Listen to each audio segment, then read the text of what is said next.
Computer की तारीख वाकई एक कमाल का सफर है। तो चलिए देखते हैं कि ये सब शुरू कैसे हुआ। तो सवाल यही उठता है कि हम उन खटकते हुए गियर्स से आज के इन स्मूथ ग्लास स्मार्टफोन्स तक आखिर पहुंचे कैसे।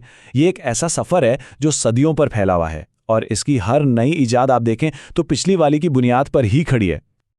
अच्छा, इस सफ़र को बेहतर तरीके से समझने के लिए हम इसे 5 बड़े हिस्सों में बांट कर देखेंगे। सबसे पहले मैकेनिकल दौर, फिर आएगा इलेक्ट्रॉनिक कंप्यूटिंग का ज़माना, उसके बाद ट्रांजिस्टर का इनकलाब, फिर पर्सनल कंप्यूटर का दौर और आखिर में वो ज़माना जब सारी दुनिया एक दूसरे से जुड़ गई। तो चलें शुरू करते हैं। तो हमारा सफ़र शुरू होता है मैकेनिकल दौर से। उस वक्त सबसे बड़ा चैलेंज, सबसे बड़ा मसला एक ही था कि बिल्कुल परफेक्ट, बिल्कुल सही सही हिसाब आखिर किया कैसे जाए। देखिए, सदियों तक मसला स्पीड का था ही नहीं, मसला था एक्यूरेसी का, यानी दुरुस्तगी का। असल मकसद ये था कि मुश्किल से मुश्किल हिसाब किताब में से इंसानी गलती को पूरी तरह से निकाल दिया जाए। एक ऐसी मशीन बनाने की कोशिश थी जो सोचे तो इंसानों की तरह, लेकिन कभी गलती ना करे। 1642 में आया पास्कल का कैलकुलेटर, जो गियर्स की मदद से जमा तफरीक करता था। और फिर सोचें ज़रा, तकरीबन 2 सदियां लग गईं बैबेज के डिफरेंस इंजन के कॉन्सेप्ट तक पहुंचने में। और फिर 1890 में हॉलरिथ के टैब्यूलेटर ने पंच कार्ड्स का इस्तेमाल किया। इससे अंदाज़ा होता है कि उस ज़माने में तरक्की की रफ्तार कितनी सुस्त थी। नई इजादात में तो जैसे नस्लें गुजर जाती थीं। और फिर अचानक सब कुछ बदल गया। इलेक्ट्रॉनिक कंप्यूटिंग का दौर शुरू हुआ, जिसे हम दानवों का दौर भी कह सकते हैं। और इस जबरदस्त तब्दीली के पीछे असल में आलमी जंगों का बहुत बड़ा हाथ था, जिन्होंने कंप्यूटिंग की जरूरत को एकदम से कई गुना बढ़ा दिया। और इसी जरूरत ने जन्म दिया ENI को, यानी electronic numerical integrator and computer. ये पहला बड़े पैमाने पर काम करने वाला जनरल पर्पस इलेक्ट्रॉनिक कंप्यूटर माना जाता है, जिसे बनाया गया था एक बहुत ही खास मकसद के लिए, तोपखाने की फायरिंग टेबल्स का हिसाब लगाने के लिए। अच्छा, जरा इस मशीन के साइज का अंदाजा तो लगाइए। इसका वजन था 30 टन। जी हाँ, पूरे 30 टन। ये तकरीबन 5 हाथियों के वजन के बराबर था और एक पूरे के पूरे कमरे में फैला हुआ था। तो इस भीमकाय मशीन को पावर कहां से मिलती थी? लगभग 18,000 नाजुक वैक्यूम ट्यूब से। और मजे की बात यह है कि इनमें से सिर्फ एक ट्यूब के खराब होने का मतलब था पूरी की पूरी मशीन का रुक जाना। तो हाँ, ये कमरे के बराबर की बड़ी बड़ी मशीनें इनकलाबी तो थीं, इसमें कोई शक नहीं, लेकिन ये बिजली बहुत खाती थीं, इन पर भरोसा नहीं किया जा सकता था और इन्हें चलाने के लिए माहिरों की एक पूरी टीम चाहिए होती थी। तो जाहिर है बेहतरी की गुंजाइश तो बहुत ज़्यादा थी। और वो बेहतरी आई एक ऐसी ईजाद के साथ जिसने कंप्यूटिंग की दुनिया का नक्शा ही बदल कर रख दिया। अब शुरू होता है तीसरा दौर, ट्रांजिस्टर का इनकलाब, या जिसे हम कह सकते हैं द ग्रेट श्रिंक, यानी हर चीज को छोटा कर देने का दौर। ट्रांजिस्टर वाकई एक इनकलाबी ईजाद थी। वैक्यूम ट्यूब को सोचें, जो बड़ी और नाजुक थीं, उसके मुकाबले ट्रांजिस्टर बहुत छोटा और मजबूत था। ये बिजली भी बहुत कम इस्तेमाल करता था और गर्म भी नहीं होता था। लेकिन सबसे बड़ा गेम चेंजिंग फर्क था इसका काबिले एतबार होना।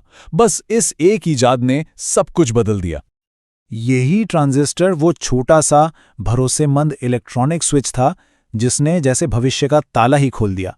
इसी की वजह से छोटे, तेज और सस्ते कंप्यूटर्स का दौर मुमकिन हो पाया।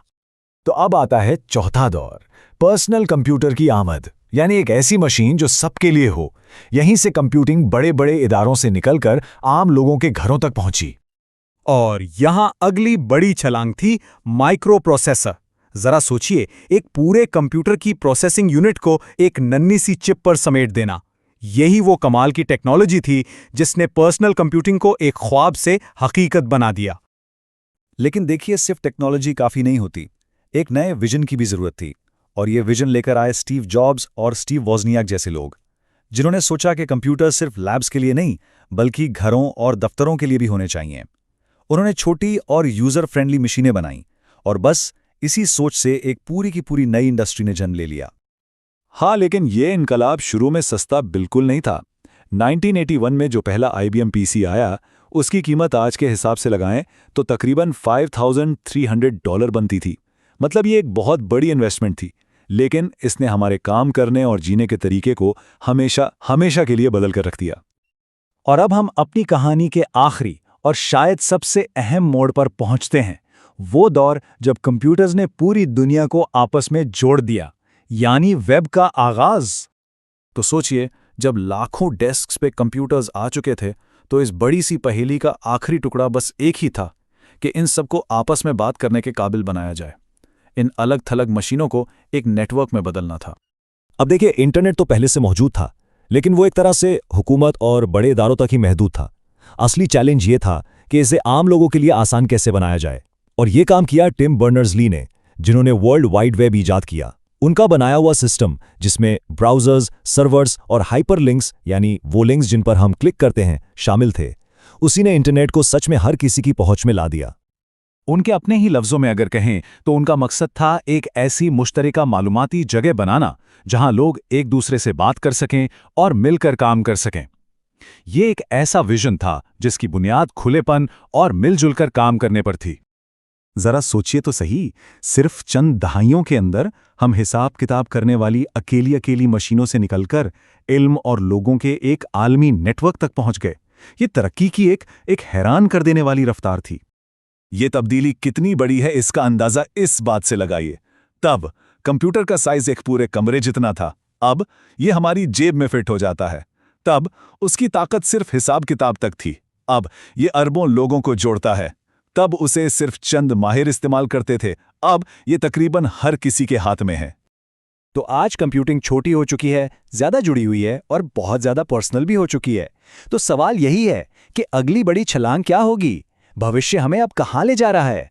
इसका जवाब तो खैर आने वाले